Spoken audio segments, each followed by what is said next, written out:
Hello everyone, welcome back to my another video where I have been doing lots of tutorials on the various different settings of your camera, and it will literally take your photography to next level.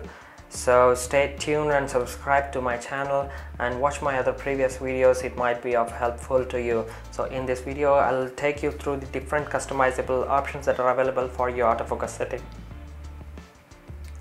So pressing on this menu button, obviously you'll be greeted with lots of menu settings that you have got on your Canon 80D, and moving to this fourth tab here, you have got several different customizable functions.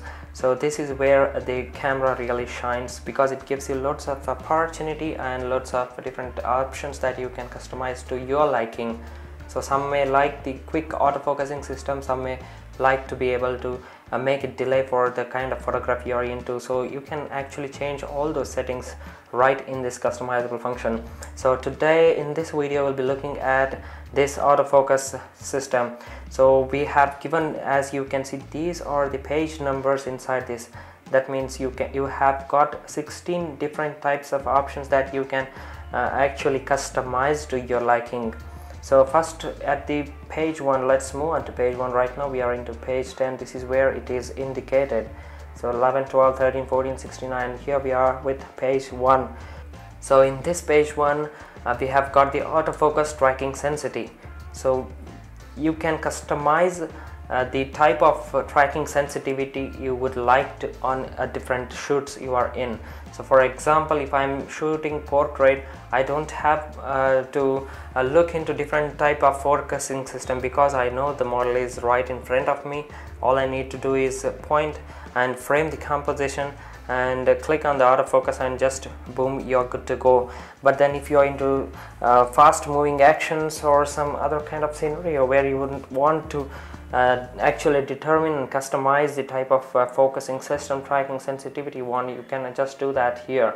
So what you have to do is press the set button, and you'll be given this option to choose plus or minus. You can actually do it via touch screen, but I'm just showing you right here. +1 increases the responsiveness, and +2 increases the responsiveness even more.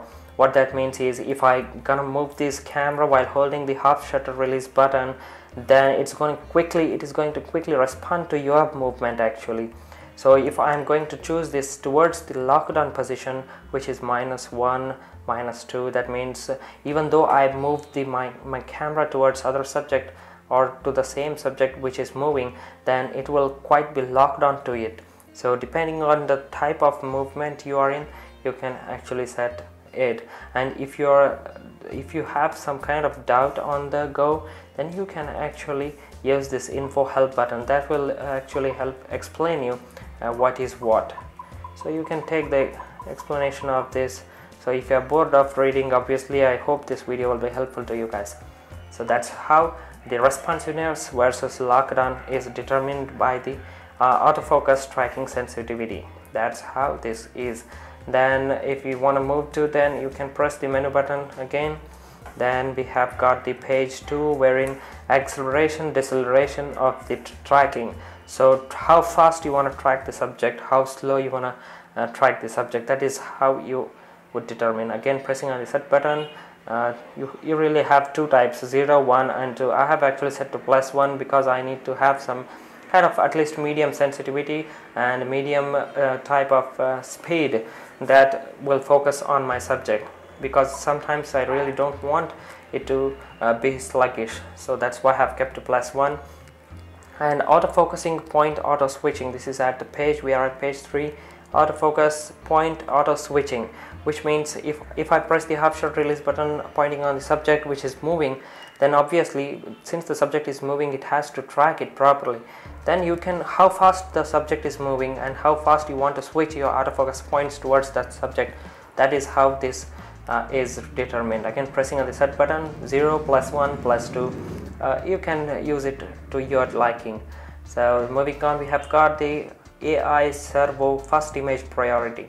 First image priority is nothing but as and when I press the shutter button, if I press the shutter button, it is obviously going to track and focus it.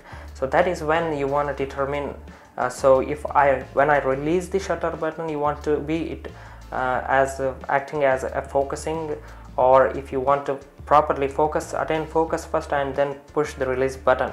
That is how you can determine.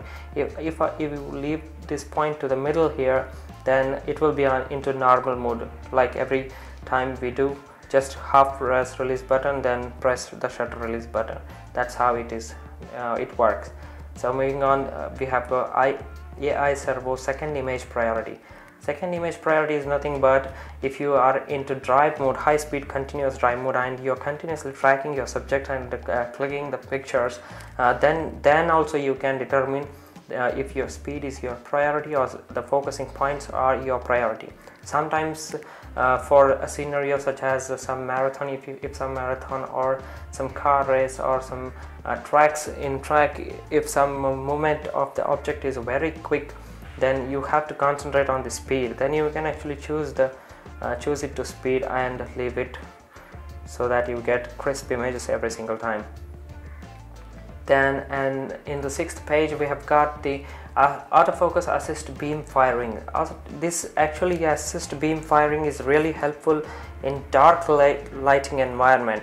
If I move here, if you can see this white little LED bulb here, so this is actually going to fire as and when you use flash. Usually you can actually customize that, and if you are capturing in night scenes, you would obviously need some kind of light assist so that you can attain proper focus. That is when this can be used. So moving to the disable, you can enable it. You can enable if you are using external flash only, you can use the infrared autofocus assist beam only. So whichever you would like, you can use that. Then in the next page, in 7th page, we have got the continuous focus search, stop focus search. This is where it really depends on the type of lens you are using. If you are using wide lens or say fast lens like f1.8, f1.4 like that, so then you don't have to depend on stop focus search or something like that. You would rather use the continuous focus search because you would want to shift the focus points very quickly as and when you move your camera. So that's when you can actually change it. But then if you know what the lens you are using, and if you feel that lens is, suppose if you are using third-party lenses and you feel that the lens is not in proper sync with the camera system, then you can actually go ahead and change this system. In the next page, you can, if you are definite of shooting these and these kind of scenarios and you know what autofocus area selection mode you want, so you can actually just select those stuff and leave others disabled. You can actually do that. That means whenever you press this autofocus area selection, we have done another video about it, so you don't have to really depend on this when you have chosen only a couple of different area selection points. So that's how you get to capture very quickly. This is the autofocus area selection method. Just it is based on the previous setting, but then you have got two different options. If you can choose whether you want to change the autofocus area selection button by pressing this button right here, or you would want to do it by this main dial only. So I'll leave it to main dial. And then you have got the same for both vertical horizontal position, separate autofocusing points, area plus point, separate autofocus points, point only. What are these means? This is the orientation linked autofocus points. Orientation linked, orientation in the sense the horizontal scale, the vertical lines, or the different types of points that are setting on these vertical or horizontal lines. So same, if I keep same for both vertical and horizontal, as and when I'm press this D, use this D pad to move my focusing points, wherever you move it, it is what is exactly going to happen. But then if you have chosen given the priority for separate autofocus points, which is the area plus point, then based on that it is going to act. For more information, you would always use this info button here. Same for both vertical horizontal, which means use the same autofocus area selection mode and manually selected AF points in both vertical and horizontal shooting. So autofocusing points will be automatically selected as and when you press the half shutter release button, but then you can also do it by pressing this, using this D pad to change different menu settings. So moving on, we have got the initial autofocusing points AI servo autofocus. So I have set it to auto. You don't have to worry about that, because if you're in situation like wide landscape, you can actually choose this, because you would want the large autofocus points to get that everything into focus. So every time if you are doing landscape photography, you can actually use that setting. So manual is every time manual.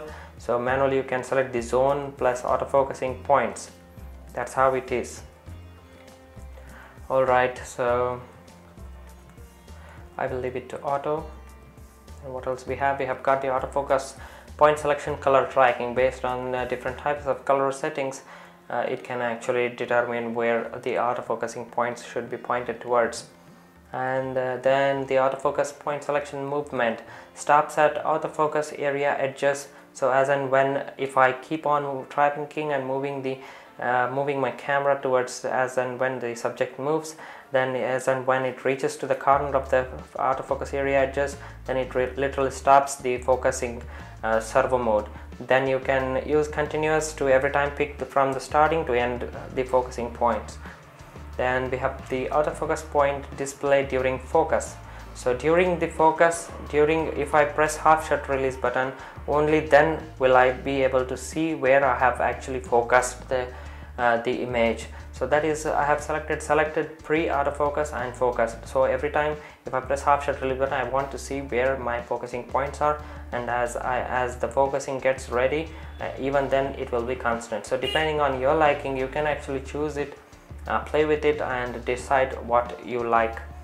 Then this is the VF display illumination, which is the viewfinder display illumination. Then I have selected to auto, because as and when if you're pressing the half shutter release button, it will change to red color, so that it will give you it will actually tell you that the focusing points are ready. So if it is not attaining focus, it will not change the red color. So you can actually customize it to your liking again.